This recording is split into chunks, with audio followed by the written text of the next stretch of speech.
আটা দিয়েও যে পারফেক্ট একটা পরোটার ডো করা যায় আপনি এই ভিডিওটা দেখলেই কিন্তু বুঝতে পারবেন। প্রথমেই কিন্তু পেয়ালায় কিছু তেল নিয়ে নিলাম, এরপরে একটা টেবিল চামচ দিয়ে মেপে আমি যতটা পরোটা বানাবো ততটা চামচ কিন্তু আমি আটা নিয়ে নিলাম। এরপরে লবণগুলি ভালো করে মিক্সড করে দিয়ে ফুটন্ত গরম পানি অল্প অল্প করে আমি মিক্সড করে নিব চামচের সাহায্যে। একবারে ঢেলে দিবেন না, তাতে কিন্তু আটাটা অনেকটাই সিদ্ধ হয়ে আসবে, পরোটাটা কিন্তু ভালো হবে না। এভাবে অল্প অল্প করে দিয়ে চামচ দিয়ে নেড়ে নেড়ে দিচ্ছি।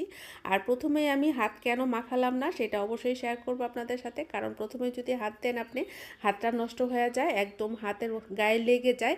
এই পর্যায়ে আসার পরে যখন হাতের মধ্যে তেল মেখে তারপরে আপনি হাত দিবেন, দেখবেন হাতের মধ্যে কিন্তু একদমই আর আটা লেগে যাবে না এবং আপনি খুব সফটলি এই ডোটা তৈরি করতে পারবেন। যে কারণে আমি পেয়ালার মধ্যে আগেই তেল মেখে রেখেছিলাম যাতে পেলার মধ্যেও আটাগুলি চুপকে না যায়। এটা কিন্তু অনেক উপকার পাবেন আপনি যদি এইভাবে তেলটা দেন। এরপরে এই পর্যায়ে এসে তেল দিয়ে কিছু সময় রেস্টে রেখে দিবেন। রেস্টে রাখার পরে আমি আপনাদেরকে দেখাচ্ছি যে এটা কতটা পারফেক্ট হয়েছে। এটা টান দিলেই আপনি বুঝতে পারবেন যে এটা কতটা সুন্দর হয়েছে। এরপরে লেচিগুলি কেটে দেখাচ্ছি আমি। এই লেচি ডো দেখলেই বুঝবেন আপনি এটা কতটা পারফেক্ট হয়েছে। আমার ভিডিওটি ভালো লাগলে প্লিজ একটু ফলো, সাবস্ক্রাইব, লাইক, কমেন্টস করে যাবেন।